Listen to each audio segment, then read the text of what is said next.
Traumatic Brain Injury and Learning by Hank Truxillo. Traumatic brain injuries occur with startling regularity, approximately 1.7 million incidents a year, with over 600,000 occurring in children ages 0 to 19. TBI falls under the Individuals with Disabilities Education Act. As such, IDEA guarantees that children with TBI will receive a free, appropriate public education and are entitled to the services required to support their education and preparation for a post-secondary life. Although commonly associated with a blow to the head or being physically shaken, can also result from a rapid deceleration, asphyxiation, poisoning, or other brain-related injuries.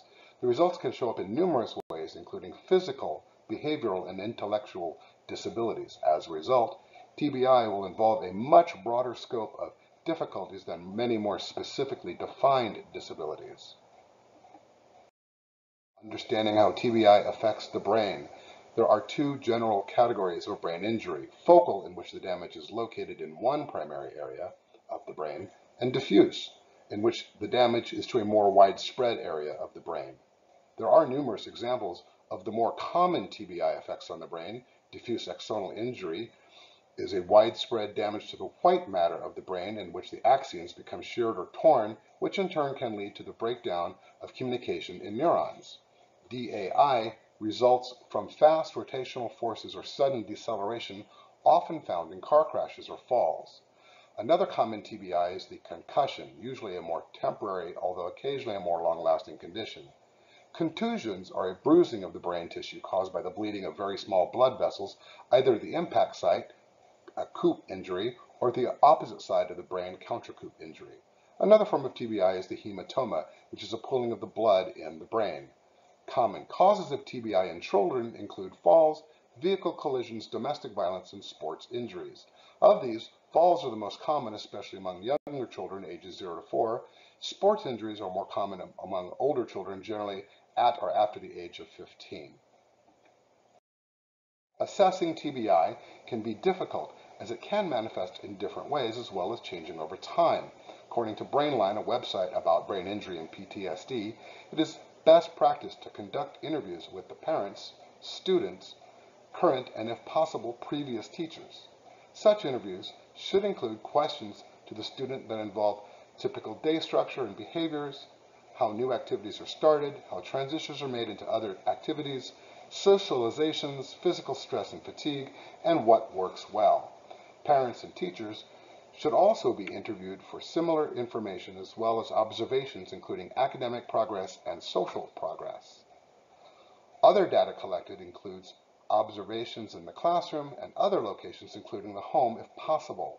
If available, pre-injury observations should be collected and compared to post-injury observations. Also, additional assessments should be made regarding motor skills by a physical therapist, communication skills by a speech-language pathologist, and psychosocial skills by the school psychologist. TBI interventions in the classroom are put into place next, and the first step is to understand that an ongoing rehabilitation is a fluid situation. There are several classroom placement options, including inclusion in the class, resource class, self-contained class, or out-of-district placement. Creating the right environment can be an ever-changing process. Students recovering from TBI may not be immediately placed into the school and may need a reduced time at the school as a result of the symptoms of TBI, such as fatigue and lethargy. Accommodations. If the student shows sensitivity to overstimulation or emotional outbursts at the classroom level, surrounding the student should be quiet and simplified. Unnecessary distractions and unwanted noises and light should be removed. Keeping the student in a study quirrell or near the teacher or both may be necessary as well. Because TBI can manifest itself in a wide variety of symptoms, accommodations for students can also take a wide variety of implementations. Common classroom accommodations can include additional time in order to complete assignments, transition from one classroom to another, or simply to navigate hallways and restrooms. Physical accommodations such as hand grips, walkers, or even a peer buddy may also be necessary. Assistive devices can include calculators, electronic spellers, augmentative communication devices, External cues such as labels, maps, checklists, post-it notes, among others, can be used to provide assistance throughout the day. A memory notebook can be useful in containing much, if not all, of the necessary information. Classroom strategies, which address the cognitive learning of the student and the behavior problems associated with the student, can also widely differ depending on the student. Julie Bowen details two in particular: the direct instruction model, which addresses the learning needs of the student, and the use of precision commands, which addresses the behavioral issues of the student.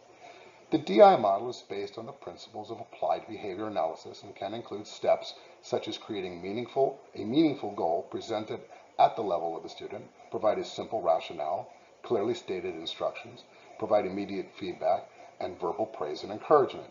Precision commands are steps to prevent escalation of behavior problems in the classroom and can include such strategies as a direct statement to the student telling them to start, not stop a behavior, direct eye and verbal contact with the student in a low-toned manner, limiting requests of the student, and again, verbal praise and encouragement.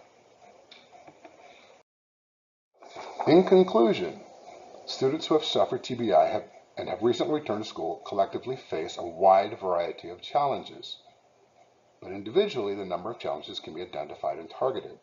The schools, teachers, and associative personnel who have a student with TBI in the classroom must be able to identify the causes, symptoms, manifestations, and strategies to ensure that the student is able to meet his maximum potential, and not just as stated in the IDEA, but as compassionate, empathetic, and competitive educators.